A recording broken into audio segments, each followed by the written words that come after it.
So guys, now let's get start with the another beautiful chapter, that is your the sale of goods act. ठीक है, अच्छा एकदम आराम से 100% focus मेरे पास देना. ठीक है, जब मैं बोल रहा हूँ 100% मेरे पास फोकस दो.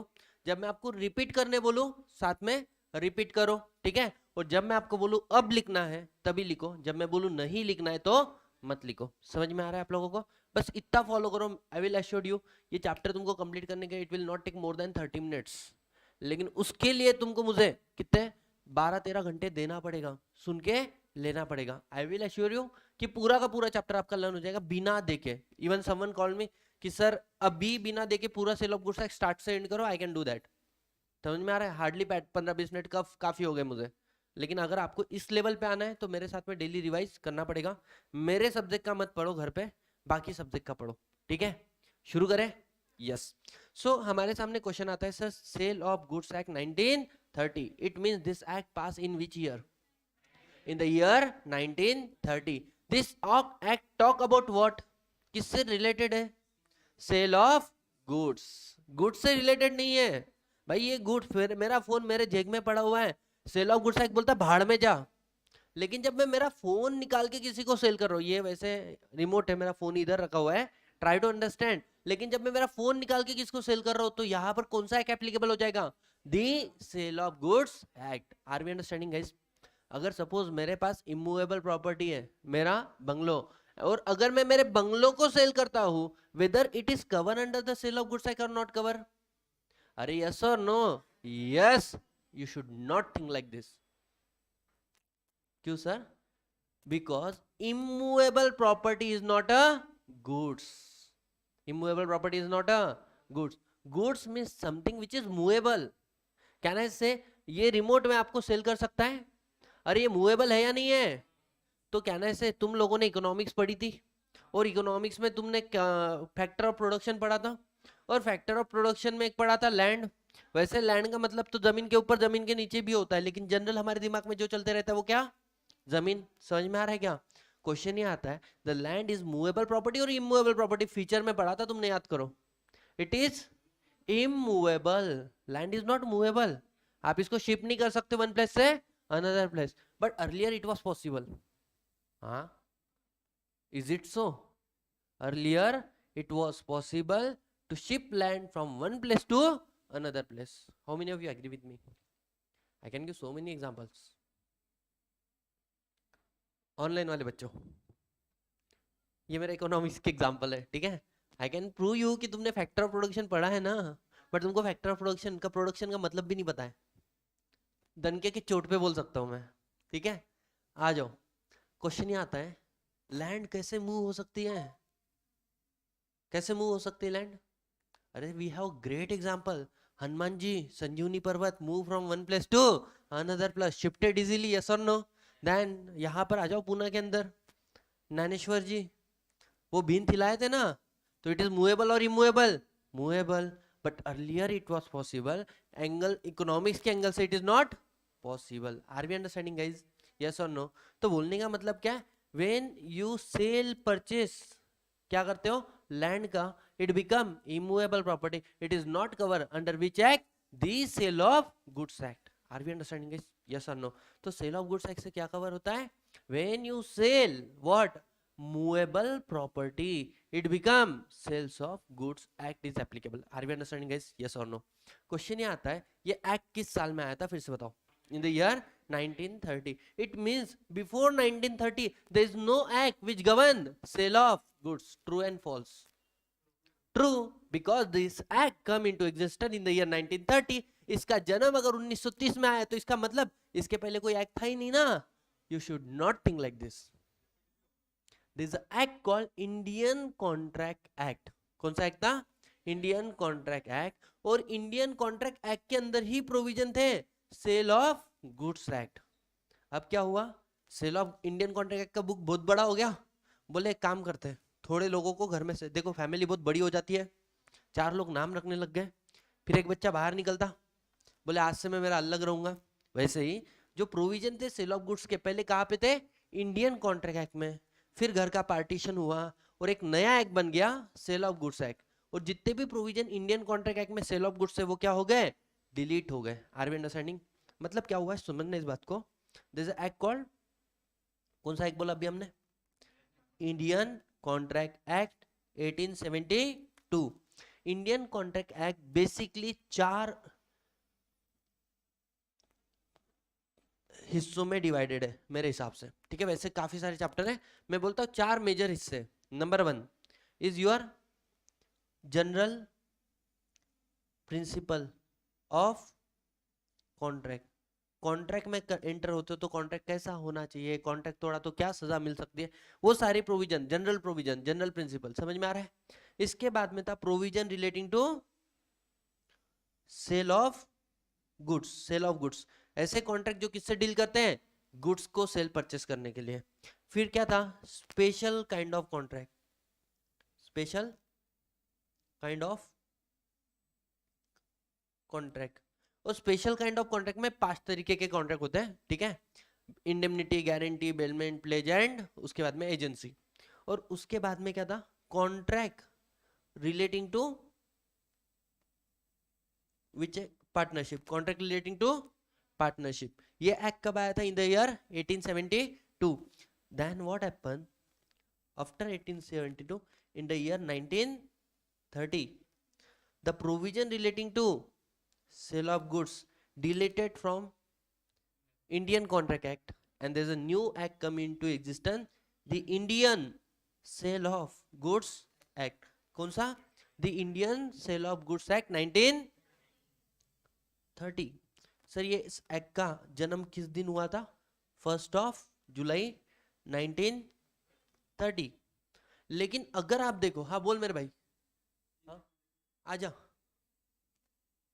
आ जाओ, अरे क्या शर्मा रहे हो, होले होले, क्या अभी 12th हुआ है क्या, 12th हुआ अभी, 12 प्लस मतलब 12 कंप्लीट, ग्रेजुएशन चालू है, चल रहा है अभी, 12 चल रहा है आपका, अच्छा बैठ जाओ, पधारो भाई। 12th में कौन पढ़ता है सीए में जाने दो, कोई ना, ध्यान दे मेरे भाई। मैं तो बोलता हूँ 1 महीने पहले भी आया तो more than enough for me. तू क्या करेगा, 100 में से 100 फोड़ के लाएगा, हे भगवान कठिन है। चलो कोई ना। तो गाइस मुझे एक बात बताना, in the year 1930 what happen, sale of goods act बना। अब अगर मैं आपको बोलूं तो अपन अपने बेसिक शब्दों में इसको क्या बोलते हैं कि भाई इधर से डिलीट हुआ इधर बना।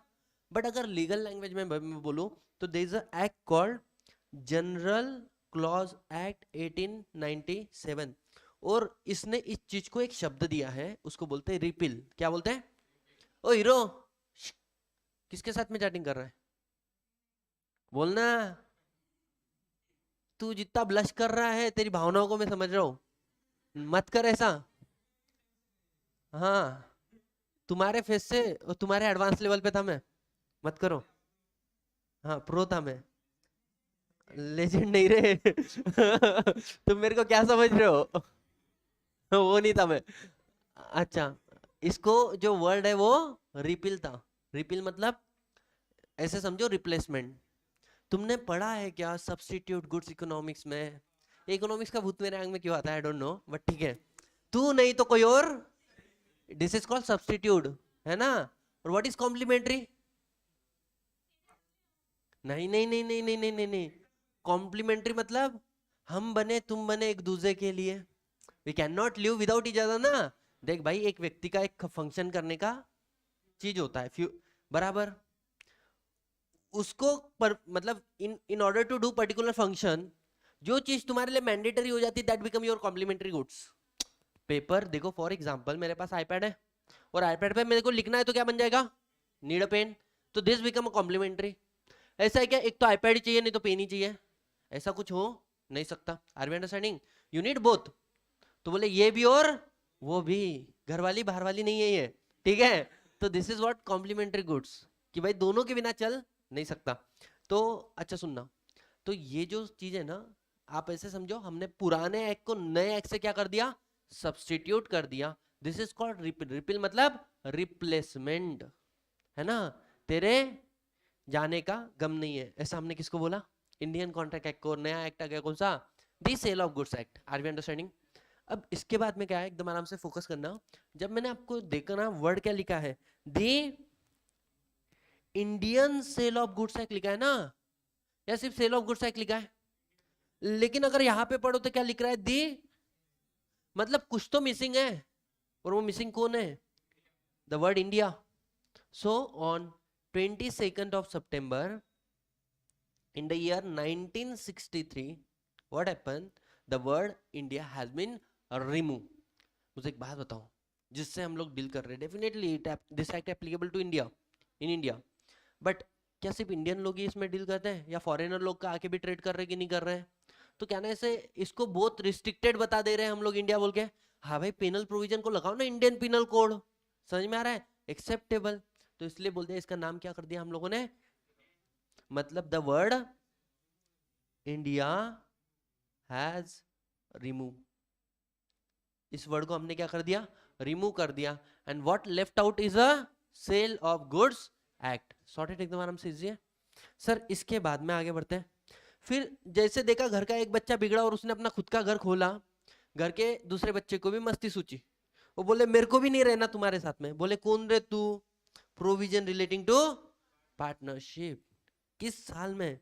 बड़ा बेटा गया, छोटा बेटा 2 साल में घर के बाहर निकल गया, 1932 में नया एक्ट आ गया, कौन सा, the Indian partnership act 1932, and this act is applicable from which date,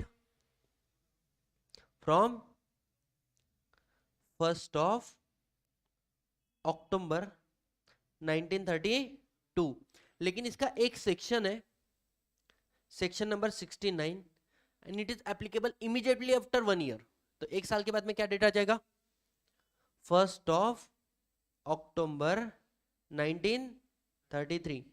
कौन सा सेक्शन गए, सेक्शन नंबर 69। किस दिन से एप्लीकेबल हुआ, 1 साल के बाद में। और विद अ कोइंसिडेंट, ये एक्ट कब से एप्लीकेबल हुआ है, 1st of September 1872। अगर आप देखो तो तीनों जो एक्ट है वो किस तारीख से एप्लीकेबल हुआ है, 1st day of any month. समझ में आ रहा है, एक हुआ है सितंबर का पैदा, दूसरा हुआ है जुलाई में पैदा, और तीसरा हुआ है, ये अक्टूबर सबसे प्यारा होता है, समझे इस बात को। गांधी जी, भाई किधर लेक्चर ले रहा ना, मैं भी अक्टूबर में हुआ था इसलिए, ठीक है। Anyway, come to the point. चलो, anyone any single problem till this point? No. So my question to you, this act come into existence in which year? In which year this act come into existence? In the year 1930। समझ में आ रहा है? But 1930 में यह act आया, तो कहना ऐसे, is there any act before sale of goods act which deal with the sale of goods, which act it is, Indian contract act. Good, समझ में आ रहा है, मतलब तुमको समझ में आया। तुम कुछ क्वेश्चन के आंसर गलत दे रहे हो, फिर तुम खुद को करेक्ट कर रहे हो, मैं नहीं कर रहा हूँ, तुम खुद ही कर रहे हो, समझ में आ रहा है। तो यहाँ तक अपन आ गए, बेसिक आइडिया ले लिया, दी सेल ऑफ गुड्स एक्ट, समझ में आया सर। तो आ जाते हैं फर्स्ट पैरा, देखो आपको, इट डील विथ व्हाट, बिना देखे बताओ, it deal with what, sale of goods where in India, come into existence in which year, 1930, on which date, 1st of जुलाई। सितंबर किधर, जुलाई है ना। उसके बाद में this is based upon in which law, आप देखो ईयर कौन सा है, 1930। इंडिया आजाद कब हुआ, इंडिपेंडेंट, 1947। लॉ बनाने की पावर हमको कहां से मिलती, कॉन्स्टिट्यूशन ऑफ इंडिया, वो कब आया, 1950। हमारे पास लॉ बनाने का अधिकार 1950 में आया, और ये लॉ कब का जन्म लेके चुका है, 1930, मतलब पहले या बाद में। तो ये लॉ किसने बनाया, अरे बोलो, गोरो ने। किसने बनाया, गोरो ने। गोरो का लॉ कौन सा, ब्रिटिश लॉ। तो बेस अपॉन ब्रिटिश लॉ, है ना, ब्रिटिशर ने पास किया, तो इंग्लिश लॉ पे बेस रहेगा। So this is base upon English law. और पहले ये किसका पार्ट हुआ करता था, it was a part of Indian contract act. Anyone any single problem till this point, no? So देखो, पढ़ो एक बार पूरा का पूरा।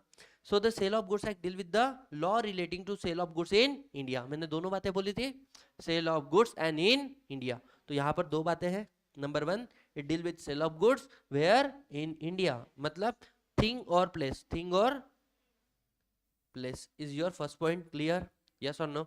सेकंड पॉइंट क्या बोला है गाइस, ये एक्ट पहले किस base upon English sale of goods act, मतलब कौन सा लॉ है? British law. क्या है इसका?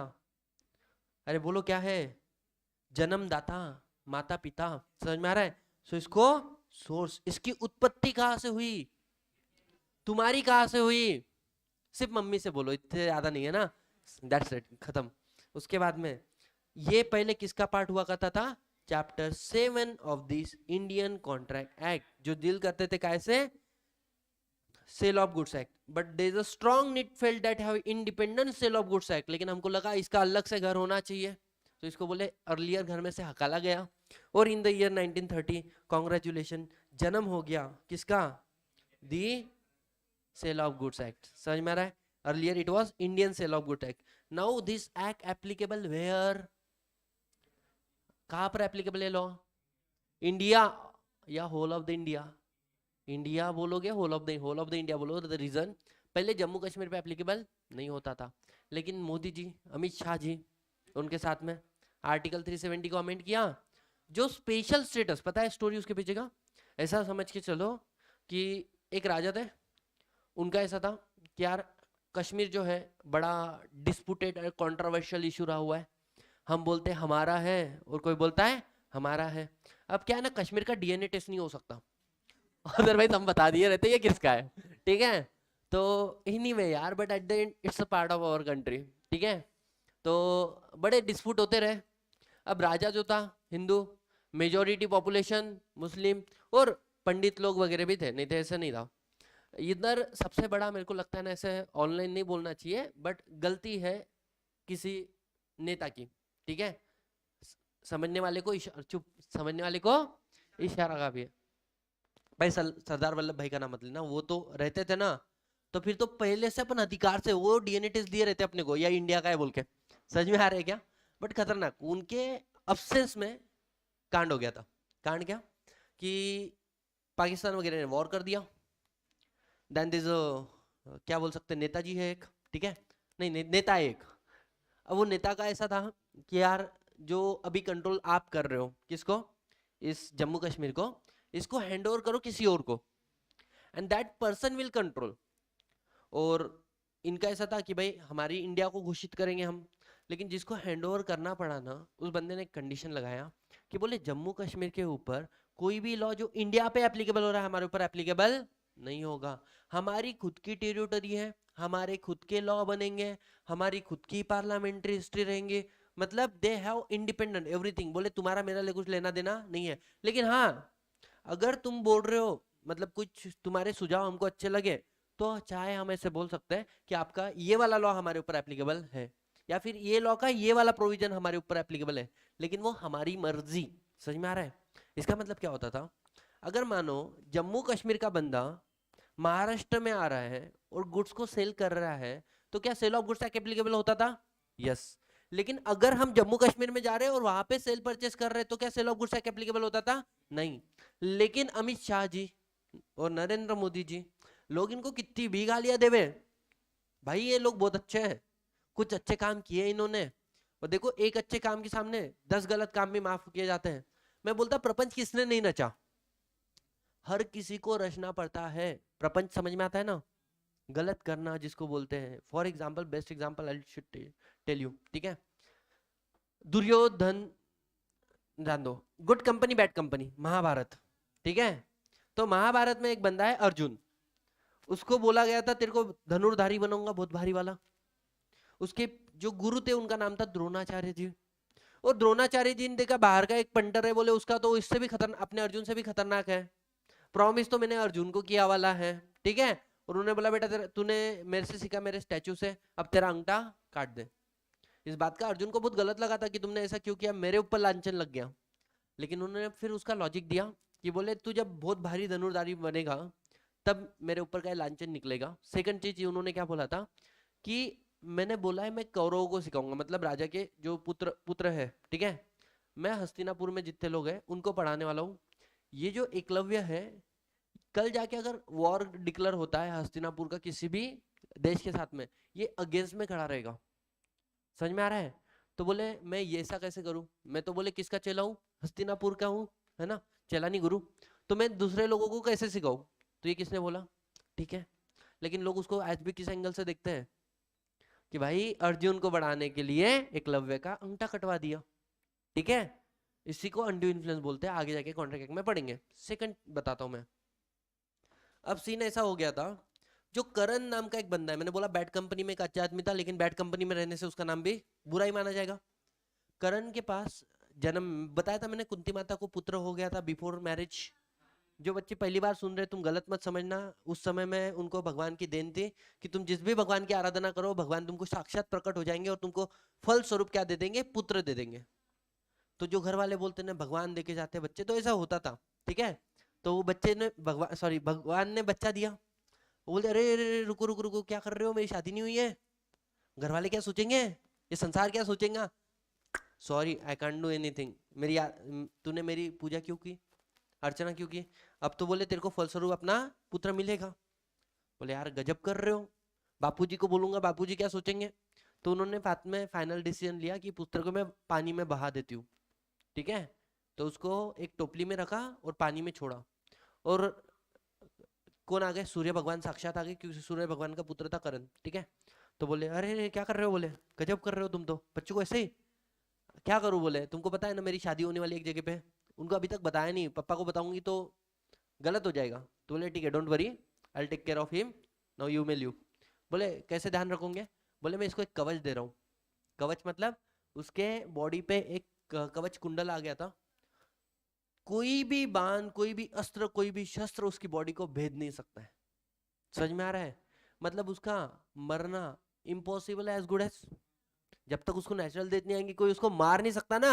अगर किसी ने कितना भी बड़ा ब्रह्मास्त्र भी छोड़ दिया ना, तो उसका कुंडल के अंदर समा जाता था, मतलब उसको हार्म पहुंचा ही नहीं सकते। अब करण किधर है? अच्छे कंपनी लोगों के साथ में है या बुरे लोगों के साथ में है?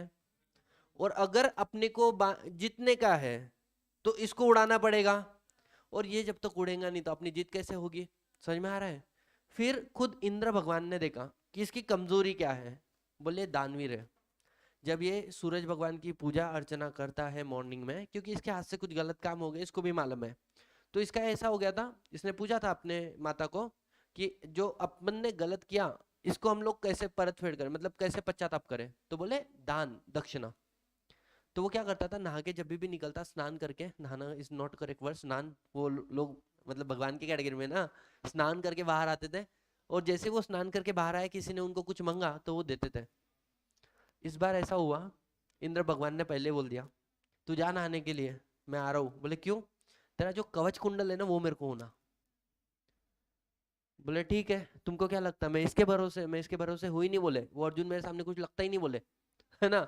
ऐसा कौन बोल रहे? करण भगवान बोल रहे। गए नहाने के लिए, सूरज भगवान निकल ही नहीं रहे। सूरज भगवान बोलते हाँ हाँ, पागल है क्या, ऐसा कैसा बाहर आ जाओ? बोले मैं नहीं देख सकता मेरे बच्चे को मरते हुए। बोले आप विश्वास रखो, मेरे चलते पूरी संसार के चक्रों को मत रोको, है ना। यानी उन्होंने पब्लिक इंटरेस्ट को फर्स्ट रखा करण ने, इतना अच्छा था। फिर सूरज भगवान आए सामने, इसने बोला, इंद्र भगवान सामने आ गए, बोले तेरा कवच कुंडल निकाल के दे। उन्होंने अपने पूरे बॉडी के कवच कुंडल को निकाल के किसको सौंप दिया? डोंट यू थिंक यहाँ पर भी सही किया गलत किया है? एट द एंड गलत है कि नहीं है? है। लेकिन ये जो गलत हुआ इसका रिजल्ट बहुत अच्छा है कि नहीं है? जीते ना 5 पांडव, न्याय मिला ना द्रौपदी को। तो इसलिए गलत होता है, लेकिन अगर उसका रिजल्ट अच्छा है तो उसको गलत गलत नहीं बोलेंगे। तो मोदी जी ने, लोग बोलते हैं गलत किया है, लेकिन गलत करने के रिजल्ट भी तो देखो तुम। डिमोनेटाइजेशन किया, मैं मानता इकोनॉमी को धक्का बेटा वाला है, ठीक है, लेकिन ये भी बात समझो ना, उसके बाद में तुम्हारे टेररिस्ट अटैक खत्म हो गए, उसके बाद में तुम्हारे करप्शन के घापले कम हो गए, समझ में आ रहा है, घोटाले कम हो गए, तो और क्या चाहिए? समझ में आ रहा है? तो अगर किसी चीज का कॉस्ट बेयर करना पड़ता है तो करना पड़ेगा। जैसे अभी मेरे को एक मैम ने बोला था, सतीश सर मोदी जी के चलते अनएम्प्लॉयमेंट इतना ज्यादा आज तक कभी नहीं था। मैंने बोला सी वेरी सिंपल, राहुल गांधी जी क्या बोलते, मैं जॉब दिलाऊंगा, ठीक है। अब वो एक छोटा सा प्यारा सा रील आया था मेरे पास, उधर इतना बेस्ट एक्सप्लेनेशन दिया। बोले मेरे को टाइप राइटिंग का काम आता है ना। अब क्या बोले राहुल गांधी जी, तुम मेरे को इस पे जॉब देंगे क्या? जॉब के लिए you need a skill, and if you don't have that skill then how can some person will guarantee your job? अच्छा, इसके बाद में गवर्नमेंट जॉब कहाँ पर पॉसिबल ही नहीं है इतने लोगों को देना। तो बोले जो बोल रहे हैं ना मैनिफेस्टो ही फालतू लग रहा है मेरे को तो इनका। तो anyway come to the point. तो इन्होंने क्या किया, आर्टिकल 370 को हटा दिया, अमेंड कर दिया और ये बोल दिया आज के बाद में जो भी लॉ इंडिया में एप्लीकेबल है इक्विवेलेंटली वो किसको एप्लीकेबल होगा, जम्मू एंड कश्मीर। तो पहले वर्ड यूज करते थे this applicable to whole of the India except the state of Jammu Kashmir, लेकिन आज क्या बोलेंगे applicable to whole of the India. That's it. Anyone any single problem till this point? No, sorted है, easy है। So this act applicable where whole of the India. Anyone any single problem? No. इसके बाद में आ जाओ। तो sir अगर हम बोलते हैं scope of the act, so this act deal with what, this act deal with what, sale of goods. This act does not deal with immovable property. किससे डील नहीं करता है, immovable। अब सुनना, when you sell the goods you give ownership to another person, yes or no? when you sell the goods you give ownership to another person। फिर वो उस बंदे के साथ में क्या करे उसकी मर्जी ना, मेरी मर्जी, मैं चाहे ये करूं मैं चाहे वो करूं। वो अनुपमा सीरियल आती है ना, उसमें बहुत ही भारी डायलॉग है, अभी क्या यार नेट है कि नहीं है, अनुपमा, रुको देखते अपन, अनुपमा मेरी मर्जी डायलॉग सुनो। अरे इतना बड़ा नहीं है, ये वाला सुनेंगे। मैं घूमूं फिरूं नाचूं गाऊं हंसूं खेलूं बाहर जाऊं अकेले जाऊं किसी और के साथ जाऊं जहाँ जाऊं जब जाऊं जैसे भी जाऊं। क्या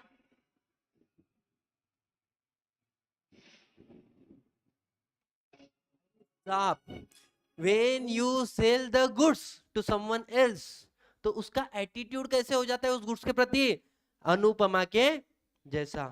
मेरी सुनो, सपोज मैंने कोई गुड्स सेल किया, मैंने बोला अरे इस गुड्स को तू और किसी को क्यों दे रही, तो अनुपमा उसके रिप्लाई में क्या बोलेंगे, सपोज अभी, हाँ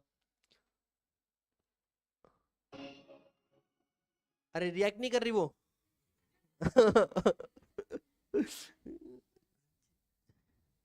अच्छा चलो, अच्छा एकदम भारी। हाँ अपन है ना किसका देख रहे हैं अब, अपन इसका देख रहे हैं भारती का, है ना, वो चीज भारी बोलती हो। अभी तुमने रियल वाला देखा ना, मानो मैंने कोई गुड्स किसको सेल किया,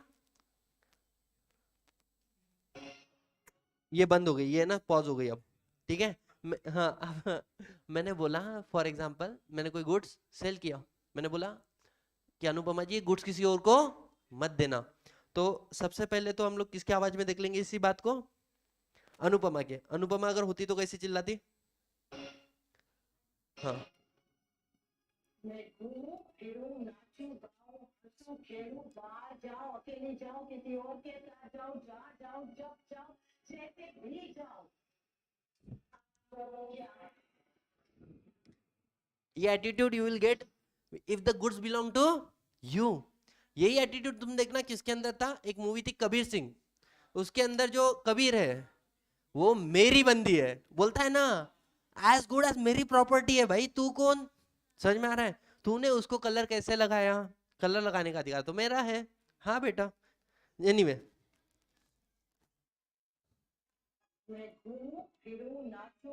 अब देखो, बाहर जाओ अकेले जाओ किसी और के साथ जाओ जहाँ जाओ जब जाओ जैसे भी जाओ।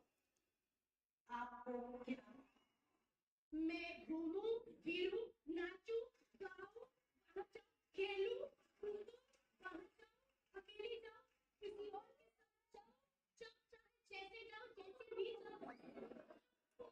क्या anyway guys come to the point, ठीक है। तो you will get that attitude when goods are sold to you। समझ में आ रहा है? Now I tell me one simple thing। Suppose मैं बैंक में गया, मैंने बैंक से लोन लिया, और जब मैंने बैंक से लोन लिया तो उसके बाद में मैंने कुछ गिरवी रखा होगा, मुकुट फाइनेंस। जब घर में है सोना तो काय को रोना, हम हमारे घर में सोते, तेरे को क्या ना, हम नहीं रोते, अरे वो सोना नहीं, गोल्ड वाला सोना, समझ में आ रहा है? अच्छा अच्छा अच्छा, है ना। तो फिर वो याद क्रू मूवी देखा क्या तुमने, सोना कितना सोना है। अबे नहीं देखा क्या? देखा ना? हाँ बेटा। हाँ अभी आया नहीं और तेने देखना शुरू कर दिया। गजब है, नेटफ्लिक्स है तेरे पास? फिर कैसे देखा? हाँ अच्छा, उधर भी सब कुछ होता है बड़े। जाने दो, एनीवे गाइस समझना। तो सपोज अब बैंक वाला क्या बोल रहा है, मैंने बोला मेरे को लोन होना, लोन होना, तो बोले जब घर में है सोना तो काय को रोना, एटीट्यूड में मंग बोलना लोन होना तेरी। बोला हाँ ले सोना, लोन होना तेरी, आगे का बोल दिया। तो उसने मेरे को लोन दिया। मुझे एक बात बताओ, डोंट यू थिंक कि अब मैंने जो सोना, किधर है अपने पास सोना, हाँ समझिए सोना है ना, मैंने सोना दिया और क्या लिया, लोन लिया। क्वेश्चन ये आता है whether it is sale of goods और not, whether it is sale of good because the movable property transfer from one person to, बेचा नहीं ना, तो इसको कहते हैं प्लेज। क्या बोलते हैं? Pledge. And this is not sale of goods. Are we understanding? अरे यस और नो गाइस? अब क्वेश्चन ये आया, मतलब ये एक्ट किससे डील नहीं करता है? सेल से भी डील नहीं करता है, और किससे डील नहीं करता है? प्लेज। प्लेज मतलब अपनी मूवेबल प्रॉपर्टी को किसी को सिक्योरिटी देना। बिकॉज जब आप एज ए सिक्योरिटी दे रहे हो तो आप क्या दे रहे हो? पोजीशन दे रहे हो ना, या ओनरशिप दे रहे हो? अरे ओनरशिप दे तो मैं घूमू चाहू नाचू गाऊ कुछ भी करूं, तेरे को क्या समझ में आ रहा है? ऐसा बोलने का एटीट्यूड आएगा ना। इधर वो एटीट्यूड आ रहा है क्या? नहीं। हाँ अगर तुमने उसका लोन नहीं दिया फिर वो बोल सकते हैं तेरे को क्या, समझ में आ रहा है क्या? तो बोलने का मतलब ना ही इमूवेबल प्रॉपर्टी से डील करता है, ना ही प्लेज से, ना ही मॉर्गेज से। What is mortgage?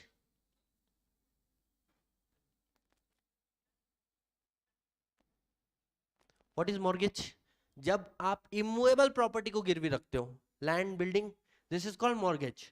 जब आप मूवेबल प्रॉपर्टी को गिरवी रखते हो इट इज कॉल्ड प्लेज। समझ में आ रहा है गाइस?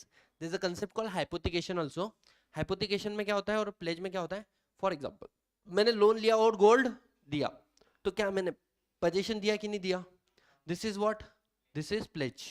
लेकिन मानो मैंने कार परचेस किया और कार के लिए मैंने लोन लिया, तो मैंने लोन लिया, कार परचेस किया, और क्या मैं कार दे दूंगा जब तक लोन नहीं पे होता? भाई ये गलत हो जाएगा ना, फिर कार काय को लिया? तो कभी कभी हम लोग पोजीशन देते हैं, कभी कभी हम पोजीशन नहीं देते, राइट देते कि तेरा लोन नहीं देंगे, कल जाके आके मेरी कार उठा के लेके चल जाना। This is called hypothecation. समझ में आ रहा है? सो क्या ये एक्ट हाइपोथिकेशन से डील करता है क्या? नहीं करता है। प्लेस से डील करता है? नहीं करता है। मॉर्गेज से डील करता है? नहीं करता है। इमूवेबल प्रॉपर्टी से डील करता है? नहीं करता है। काय से डील करता है? Movable property. Are we understanding guys? Yes और no? Now I have one question for you, tell me first. Sale of goods act deal with every movable property, true and false? Sale of goods act, one more time, online वाले बच्चों ढोक लो बेशर्मो, तुम भी बताओ, ठीक है? The sale of goods act deal with every movable property, true and false? You should not think like this. Why? Because sale of goods act deal with the goods, not every movable property. Goods का भी तो definition होगा ना, और goods के definition में से दो चीजों को बाहर निकाल दिया है। किसको? Money and actionable claim. What is this? I will tell you, don't worry, ठीक है? तो यहां पर आ जाओ, ये वाला पैरा पढ़ के देखो एक बार क्या समझ में आ रहा है। The provision of this act are applicable to, applicable किसको होता है? Related to sale of goods. इसके अंदर कौन से प्रोविजन है? Sale of goods. इसके बाद में क्या बोला है? This act not applicable for immovable property like land, field, shop etcetera. Immovable property किससे कवर होता है? तोपा। कैसे sir? What is TOPA? Transfer of property act. अपने को लगती वो तोप, तोप नहीं है वो, तोपा। तोपा मतलब ट्रांसफर ऑफ प्रॉपर्टी एक्ट। तो जैसे सेल ऑफ गुड्स के लिए, इमूवेबल प्रॉपर्टी के लिए कौन सा लॉ है? Sale of goods. Immovable property के लिए कौन सा लॉ है? Transfer of property act. Sorted एकदम आराम से।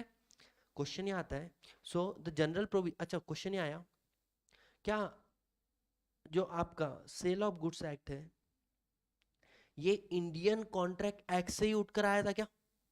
अरे बोलो है ना। तो क्वेश्चन ये आया, ये रिश्ता क्या कहलाता है? मैं नहीं बोल रहा ऐसा, इनके आज भी क्या इनके कुछ घनिष्ठ संबंध होंगे कि नहीं होंगे रे?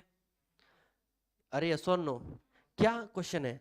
इंडियन कॉन्ट्रैक्ट एक्ट के प्रोविजन हट के नया लॉ बन गया दी सेल ऑफ गुड्स एक्ट।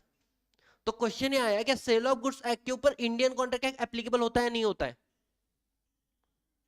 अरे सर सेल ऑफ गुड्स के ऊपर sale of goods act applicable होगा या इंडियन कॉन्ट्रैक्ट एक्ट एप्लीकेबल होगा? Sale of goods act, Indian applicable, Indian contract applicable. You should not think like this. Why? Because there are so many times you will come to know sale of goods act silent है. कैसा है? Whenever you feel sale of goods act किसी बात पे silent है, you have to refer Indian Contract Act. Example के तौर पे, ठीक है? Sale of goods act बोलता है कि मानो एक जन है सतीश सर और मेरे को देने का है, किसको? जेनी को. क्या? सामान, गुड्स. अरे गुड्स देने का है ना? और जब मैं उसको गुड्स देंगा उसके बाद में जेनी मेरे को क्या देंगी? अपना सपना, मनी मनी, है ना, जय जय मनी. तो बोलने का मतलब क्या, जेनी क्या दे रही है?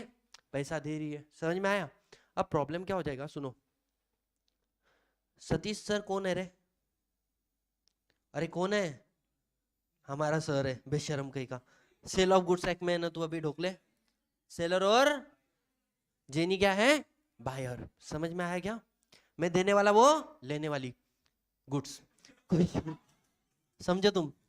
अब देने वक्त में क्या बोल सकता, अभी ले मतलब इमीडिएट सेल, या फ्यूचर में दूंगा मतलब एग्रीमेंट टू सेल. जेनी भी बोल सकती ना मेरे को अभी दे, अबे गुड्स, या फिर फ्यूचर में होना एग्रीमेंट टू सेल. समझ में आ रहा है क्या? तो हु इज बायर? आज तक बताओ तुमने बायर का क्या समझा था? मतलब जो बाय करता है.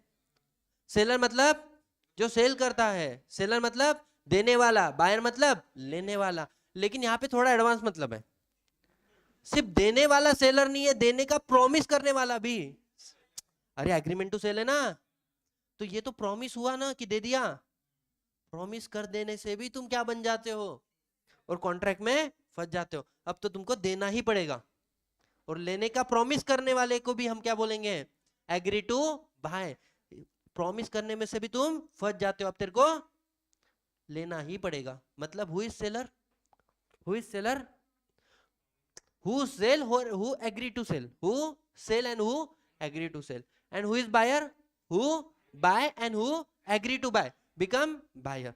बच्चों चेतावनी के साथ में शिद्दत से बता रहा हूं, हेडफोन यूज करो, नहीं तो अकेले रूम में जाके बैठो. आई एम नॉट लाइबल, है ना? गलती से ऊंच नीच कुछ निकल गया, है ना? मैं बोलता सही हूँ, तुम समझते कुछ और हो.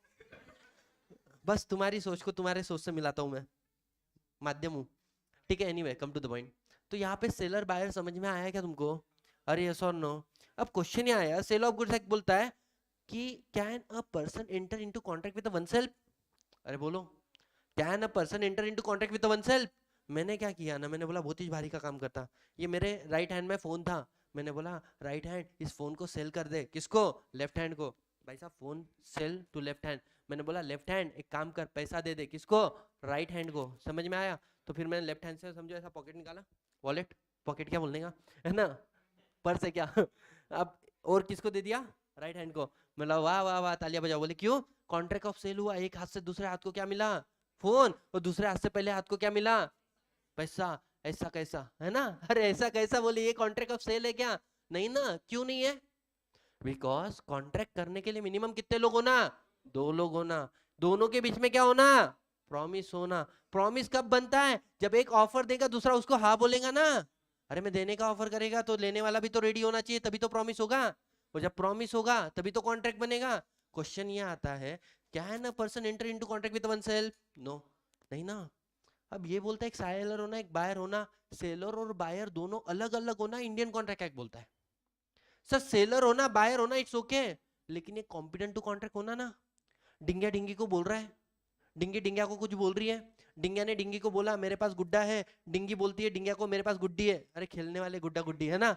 अब सीन ऐसा है, डिंगिया बोलता है मेरे गुड्डे की शादी तेरी गुड्डी से कराऊंगा. डिंगी बोलती है मेरी गुड्डी की शादी भी तेरे गुड्डे से कराऊंगा, है ना? फिर बोलती कंडीशन है तेरे गुड्डे को मेरे घर, गुड्डी के घर का घर जवाई बनना पड़ेगा. बोले ठीक है. समझ में आ रहा है? अच्छा सुनना, मेरे को एक बात बताओ, ये बच्चे बच्चे है कि नहीं है? और ये क्या खेल रहे हैं? घर घर खेल रहे हैं.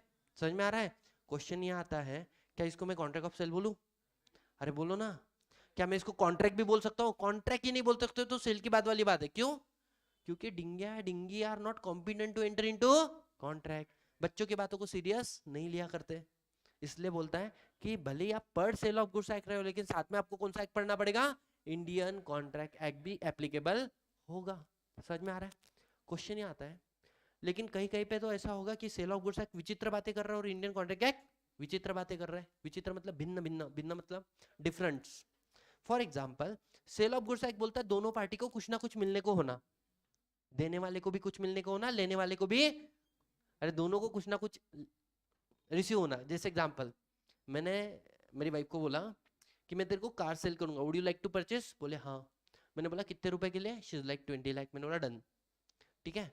अच्छा मुझे एक बात बताओ, मेरे वाइफ को क्या मिल रहा है, मेरे को क्या मिल रहा है, 20 लाख। समझ में आ रहा है क्या? दूसरा एग्जाम्पल, मैंने उसको बोला कि भाई, उसने मेरे को बोला मेरे को डायमंड रिंग होना, मैंने बोला मेरे को भी कुछ होना, बोले क्या, मैंने बोला जादू की झप्पी, है ना। तो मेरे को क्या मिल रहा है, जादू की झप्पी, और उसको क्या मिल रही है, डायमंड रिंग। समझ में आ रहा है? पुराने जमाने में जाओ क्या करते थे, गेहूं को सेल करते थे और गाय को लेते थे। तो this system called as barter. Are we understanding guys? Economics में घुसे फिर से, ठीक है। अब बार्टर का प्रॉब्लम क्या हो जाता है, गुड्स के बदले गुड्स।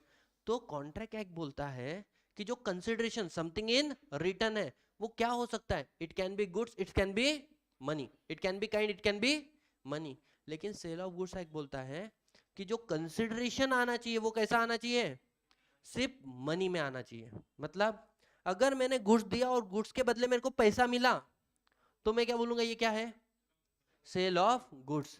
मैंने गुड्स दिया और सामने वाले ने भी मेरे को गुड्स दिया, तो ये सेल ऑफ गुड्स है नहीं, ये क्या है, बार्टर है। Are we understanding guys, yes और नो? अब इससे मैं आपको एक बहुत खतरनाक लॉजिक एक्सप्लेन करूंगा। तुम देखना कि जनरली लोग ये एक्ट पढ़ा देते, लेकिन क्यों लॉजिक नहीं बताए। थोड़ी देर में आऊंगा और बाद में इस बात से कनेक्ट करूंगा, अभी ध्यान देना फिर से। अगर गुड्स के बदले गुड्स दिया तो बार्टर, गुड्स के बदले पैसा मिला तो sale of goods. Are we understanding guys? Yes. अच्छा गुड्स के बदले मुझे एक बात बताओ, मैं तुमको इस फोन की हिस्ट्री बताता हूँ, ठीक है। इस क्या है रे आइटम, ये वाले फोन की, अपना वन प्लस है ना, तुम्हारा कौन सा है रे, वन प्लस एच है, नया वर्जन है, लेकिन ये पप्पा है, वो बच्चा है, बाद में आया ना। अरे सही समझ रहे हो ना तुम? हाँ हाँ। तो सीन ऐसा है, अपना वन प्लस 7, तेरा कौन सा वन प्लस नॉड है, मतलब ये अलग प्रजाति का है वन प्लस में, ठीक है, होते हैं एनीवे।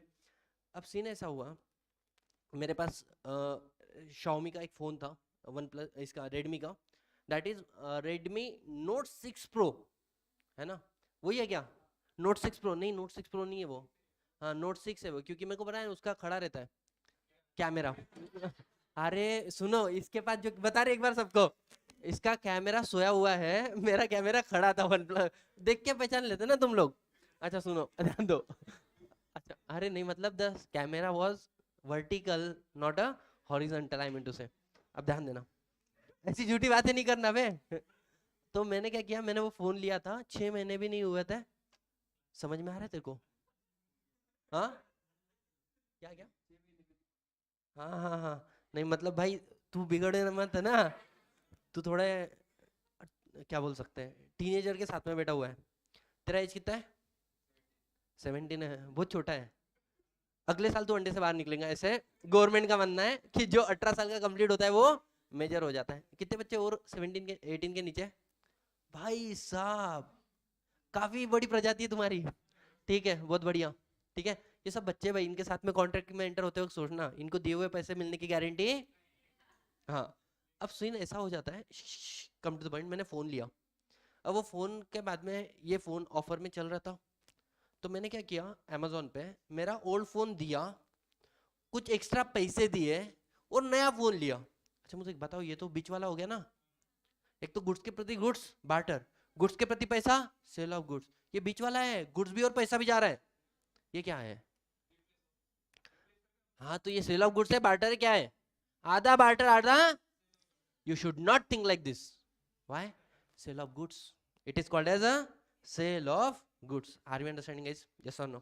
तो बोलने का मतलब क्या है, गुड्स के प्रति गुड्स बार्टर, गुड्स के प्रति पैसा सेल ऑफ गुड्स, गुड्स के प्रति थोड़ा पैसा थोड़ा गुड्स सेल ऑफ गुड्स। बोलना क्यों इतना, क्यों मैंने घुमाया पता है क्या? क्या इंडियन कॉन्ट्रैक्ट एक्ट और सेल ऑफ गुड्स एक्ट इस पॉइंट पे दोनों विचित्र बातें करते हैं, अलग अलग बातें करते हैं, भिन्न भिन्न बातें करते हैं। Example, according to Indian contract act जो रिटर्न में मिल रहा है वो गुड्स भी हो सकता है और पैसा भी हो सकता है। सेल ऑफ गुड्स एक्ट से सेल ऑफ गुड्स एक्ट क्या बोलता है, जब अगेंस्ट में पैसा मिलेगा तो ही sale of goods, can I say both are inconsistent with each other. तो ऐसे समय में क्या फॉलो करोगे, ऐसे समय में क्या फॉलो करोगे, sale of goods act follow करोगे या Indian contract? If two act inconsistent with each other, जैसे sale of Indian contract act क्या बोलता है, कहाँ पे कह रहे हैं पेन, हाँ, इंडियन कॉन्ट्रैक्ट एक्ट बोलता है कि जो कंसिडरेशन है something in return, it can be goods, it can be kind. लेकिन सेल ऑफ गुड्स एक्ट बोलता है कि जो कंसिडरेशन है वो किस में होना चाहिए, only, sorry, it can be goods, it can be money, और ये बोलता है जब भी कंसिडरेशन वो काय में होना चाहिए, मनी। तो दोनों एक दूसरे से अलग बातें कर रहे हैं। तो when you study sale of goods act and if there is a inconsistency between Indian contract act and sale of goods act, which act shall prevail? The sale of goods act shall prevail. Best example देता हूं मैं आपका, इसको try to understand. मान के चलो ये हो तुम और ये है तुम्हारा फ्रेंड, है ना, फिर वो गर्ल या बॉय कोई भी हो सकती है, हो सकता है, ठीक है, तुम और तुम्हारे फ्रेंड, तो तुम्हारी भी तो माता होगी और तुम्हारे दोस्त की भी माता है, तो अपन स्टेटस पे लिखते ना ब्रदर फ्रॉम अनदर मदर, मतलब तुम्हारी मम्मी तुम्हारी और उसकी मम्मी, बेटा उसकी मम्मी तुम्हारी मम्मी जैसी, या mummy mummy original mother, real mother, duplicate नहीं, कॉजी मदर, एग्जैक्ट नहीं, सिमिलर, समझ में आ रहा है? तो ये कौन सी मदर है, रियल, ये कौन सी मदर है, कॉजी, मतलब not original, similar to original, मतलब माँ जैसी, समझ में आ रहा है? माँ नहीं, माँ जैसी। अब क्वेश्चन ये आया कि तुम्हारा दोस्त तुमको बोलता है चल रहे अपन खेलने के लिए जाते हैं, है ना, तुम्हारी इच्छा होगी नहीं होगी, ऑफ कोर्स होगी। अब तुम्हारी मम्मी तुमको बोलती बेटा सुनो, बोले बोलो, बोले खेलोगे कूदोगे बनोगे खराब, के खेलोगे कूदोगे बनोगे खराब, बोले पढ़ोगे लिखोगे बनोगे नवाब, मतलब अच्छी बात क्या है, पढ़ना लिखना।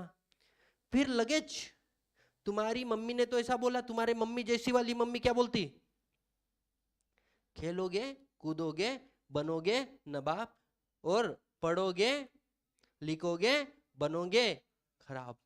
अच्छा मुझे बात बताओ, क्या ना ऐसे बोथ आर योर मदर, एक ओरिजिनल एक मदर जैसी, है ना, एक माँ जैसी, लेकिन दोनों एक बात कर रहे हैं, अलग अलग बातें कर रहे हैं, अलग अलग बातें कर रहे हैं, बताओ तुम किसको सुनोगे? रियल को सुनना पड़ेगा ना। मम्मी बोल रही घर से बाहर निकला तो टांग तोड़ दूंगी, बोल रही जा बेटा जा, तुम्हारी मम्मी जैसी वाली मम्मी क्या बोल रही है, जा बेटा जा जी ले अपनी जिंदगी, किसको सुनोगे? अपनी मम्मी को ना। तो जब सेल ऑफ गुड्स हो रहा है तो आपको कौन सा एक एप्लीकेबल हो गया, sale of goods plus Indian contract act, समझ में आ रहा है? बट अगर दोनों भी विभिन्न बातें कर रहे हैं, अलग अलग बातें कर रहे हैं, तुम किसको सुनोगे? सेल ऑफ गुड्स एक्ट को सुनेंगे। Are we understanding guys? yes or no? So if there's an inconsistency between the sale of goods and Indian contract act, which act shall prevail? The sale of goods act shall prevail। समझ में आ रहा है? लेकिन क्वेश्चन ये आया sir sale of goods act के अंदर अगर कोई टर्म यूज किया है, जैसे क्या बोलते हैं, एक सेक्शन है सेक्शन नंबर 4, सेक्शन नंबर 4 में बोला है कॉन्ट्रैक्ट ऑफ सेल क्या होता है, what is contract of sale. तो इन्होंने बोला है contract of sale is a contract, तालियां बजाए जाए इनके लिए, contract of sale means tell me something which I don't know, यहीं पे लिखा है ना। अब क्वेश्चन ये आया कि मैंने सेल ऑफ गुड्स एक्ट में गया, मैंने कॉन्ट्रैक्ट का डेफिनेशन पढ़ा तो कॉन्ट्रैक्ट का डेफिनेशन लिखा ही नहीं है, अब क्या करें? तो बोलते सुनो, अगर कोई वर्ड, अगर कोई वर्ड या टर्म, टर्म का मतलब क्या होता है, कोई भी शब्द यूज किया है, यूज किया है लेकिन डिफाइन नहीं किया है, किधर? सेल ऑफ गुड्स एक्ट में। और अगर वो शब्द कहां पर डिफाइन है, इंडियन कॉन्ट्रैक्ट एक्ट में उसको डिफाइन किया है, तो बोले उस शब्द के लिए हम लोग कौन सा मतलब लेंगे, जो इंडियन कॉन्ट्रैक्ट एक्ट में लिखा है। एग्जांपल के तौर पे बताता हूं एकदम simple, contract of sale is a contract, तो कॉन्ट्रैक्ट ऑफ सेल क्या है, कॉन्ट्रैक्ट है, contract word contract sale of goods act में यूज किया है, लेकिन क्या सेल ऑफ गुड्स एक्ट में उसको डिफाइन किया है क्या, नहीं किया है। फिर क्या कॉन्ट्रैक्ट वर्ड कॉन्ट्रैक्ट एक्ट में डिफाइन किया है क्या, किया है, किस सेक्शन में, सेक्शन 2 क्लॉज एच के अंदर, वहां पे बोलता है contract is nothing but agreement which is enforceable by law. Contract क्या है, एक ऐसी एग्रीमेंट जिसको लॉ सपोर्ट करता है, इसको हम लोग क्या बोलते हैं, कॉन्ट्रैक्ट। तो अगर कोई वर्ड यूज तो सेल ऑफ गुड्स एक्ट में किया है लेकिन डिफाइन नहीं किया है, और कहां पर डिफाइन किया है, सेल कॉन्ट्रैक्ट एक्ट में, तो उसका मतलब उस शब्द का मतलब कहां से लेंगे, कॉन्ट्रैक्ट से। क्यों? क्योंकि कॉन्ट्रैक्ट का ही तो हिस्सा टूट के क्या बना हुआ है, सेल ऑफ गुड्स एक्ट। समझ में आया? तो अब देखो, तुमको मैंने दो बातें बताई। पहला वाला ये है, the general provision of the Indian contract act apply to the contract of sale of goods, मतलब कि जो इंडियन कॉन्ट्रैक्ट एक्ट के जनरल प्रोविजन है वो सेल ऑफ गुड्स एक्ट के ऊपर एप्लीकेबल होते हैं, as far as they are not inconsistent, जब तक वो एक दूसरे के साथ में क्या नहीं है, इनकंसिस्टेंट नहीं है। If they are inconsistent then not applicable. तो इन शॉर्ट इसका समरी क्या मैं बोलूंगा, जहां पर sale of goods act silent है तो क्या मैं लिख सकता हूं, इंडियन कॉन्ट्रैक्ट एक्ट क्या हो जाएगा, एप्लीकेबल हो जाएगा। ठीक है? और जहां पर सेल ऑफ गुड्स एक्ट किसी चीज को एक्सप्रेस करता है, मतलब लिखता है, तो वहां पर कौन सा एक्ट एप्लीकेबल हो जाएगा, सेल ऑफ गुड्स एक्ट। और तीसरा बात, अगर सेल ऑफ गुड्स एक्ट और इंडियन कॉन्ट्रैक्ट एक्ट किसी चीज के ऊपर भिन्न भिन्न बातें कर रहे हैं, डिफरेंट थॉट है, तो which act shall prevail, sale of goods act shall prevail. Are you understanding guys? Summary समझ में आया? दूसरा मैंने आपको बोला था, कोई शब्द को अगर डिफाइन किया है लेकिन यूज किया है लेकिन डिफाइन नहीं किया है, और वो वर्ड कहाँ पे डिफाइन है, इंडियन कॉन्ट्रैक्ट एक्ट, तो कहाँ से उठाओगे, इंडियन कॉन्ट्रैक्ट एक्ट से उठा के लेके आ जाने का। सो एक्सप्रेशन मतलब वही शब्द, अगर कोई एक्सप्रेशन यूज है बट नॉट डिफाइन, कहाँ पे, सेल ऑफ गुड्स एक्ट में, but define in Indian contract है, तो उसका मीनिंग असाइन करना है जो दैट एक्ट का मतलब क्या है, इंडियन कॉन्ट्रैक्ट एक्ट में जो मतलब दिया है वो ही मतलब इसको दे देना, चिपका देने का। समझ में आया गाइस? यस और नो? यहाँ पर आपका बेसिक कंप्लीट होता है किसका, सेल ऑफ गुड्स। अब मैंने तुमको बताना है जो चीज मैंने भी लिखी है अलग तरीके से थोड़ा सा। So till 1930 the transaction relating to sale of goods was govern by Indian contract act 1872। In the year 1930 section number 76 से लेकर 123 of the Indian sale of contract act को क्या कर दिया, रिपील कर दिया, और क्या बन गया हमारे पास, सेपरेट लॉ बन गया, the Indian sale of goods act 1930। समझ में आ रहा है? इसके बाद में कम इनटू एग्जिस्टेंस कब हुआ था, 1 जुलाई 1930। ऑन 22 सितंबर 1963 वर्ड इंडिया को क्या कर दिया, रिमूव, और क्या बच गया, sale of goods act, and this act applicable where, whole of the India. Can I say every point is cover in the crystal in detail manner. आगे बढ़ते हैं। सेकंड क्या बोला है, सेक्शन नंबर 3। सेक्शन 3 बोलता है the provision of Indian contract are still prevail, continue to apply to sale of goods act, लेकिन exception है। एक्सेप्शन क्या है, sale of goods act provide contrary मतलब भिन्न, कुछ अलग बात कर रहा है तो वहां पर इंडियन कॉन्ट्रैक्ट एक्ट एप्लीकेबल नहीं होगा।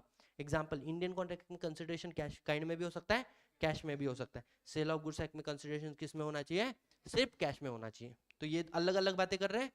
इसके बाद में आ जाते हैं, what is the scope of sale of goods act. तो हमने बोला था sale of goods act deal with the sales, not with a pledge, not with a mortgage. आया क्या?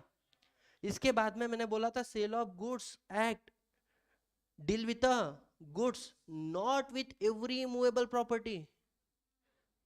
सिर्फ गुड्स से डील करता है, हर मूवेबल प्रॉपर्टी के साथ में डील क्यों नहीं करता है, इसका लॉजिक मैं बताऊंगा एग्जाम्पल के तौर पे। मैं तुमको बता रहा हूँ, से फॉर एग्जाम्पल मेरे जेब में पैसा है, मेरे जेब में पैसा है, मैंने मेरे जेब का पैसा जो इट्स अ मूवेबल प्रॉपर्टी और नॉट, अरे यस और नो?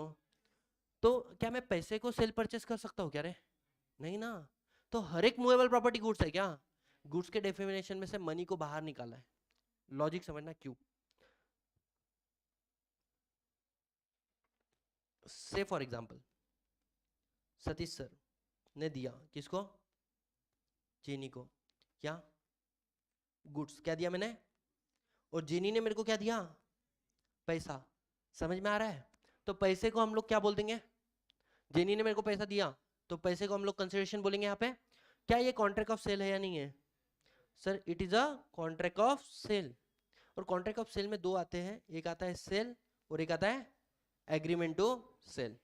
अब क्वेश्चन ये आया, मान के चलो अगर मैं गुड्स को पैसे को क्या बोल दूं, गुड्स, क्यों, क्योंकि पैसा भी तो मूवेबल है ना, तो every movable property is not a goods. Why? अगर सपोज तुम पैसे को गुड्स बोल दो तो बेटा ये कॉन्ट्रैक्ट ऑफ सेल नहीं हो जाएगा, क्या बन जाएगा, गुड्स के बदले गुड्स क्या हो जाता है, तो सेल ऑफ गुड्स को अलग करने के लिए पैसे को बाहर निकालना पड़ा। लॉजिक सुनना एकदम आराम से, लास्ट टाइम बता रहा हूँ। अगर मानो गुड्स के प्रति पैसा मिला तो क्या बन गया? Sale of goods. अब मैं पैसे को अगर गुड्स बोल दूं तो ये क्या हो जाएगा? गुड्स के प्रति गुड्स मिला। अरे मैंने गुड्स दिया, क्या दिया मैंने उसको माउस दिया, ठीक है, उसने मेरे को क्या दिया? पैसा। मैंने बोला पैसा भी गुड्स ही है, तो ये क्या हो जाएगा? गुड्स के प्रति गुड्स हो गया फिर तो ये क्या बन जाएगा? Barter. How can you differentiate sale of goods and the barter? इसलिए पैसे को किसके डेफिनेशन से बाहर निकाल दिया गया? गुड्स के डेफिनेशन से। तो contract of sale of goods act deal with every movable property और deal with the goods? Deal with the goods, not with every movable property. Try to understand.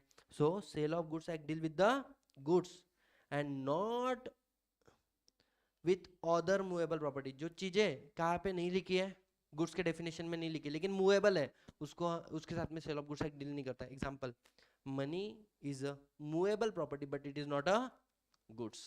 समझ में आया? एक्शनेबल क्लेम होता है, बताऊंगा थोड़ी देर के बाद में। एंड इन अदर वर्ड, अगर शॉर्टकट में मैं समराइज करूं इन सारी चीजों को, in other word the act does not deal with the movable property other than goods. ऐसी कोई मूवेबल प्रॉपर्टी है जो गुड्स के डेफिनेशन में नहीं आती है, उससे sale of goods act deal, मतलब इन शॉर्ट किसके साथ डील करता है? गुड्स के साथ डील कर सकता है।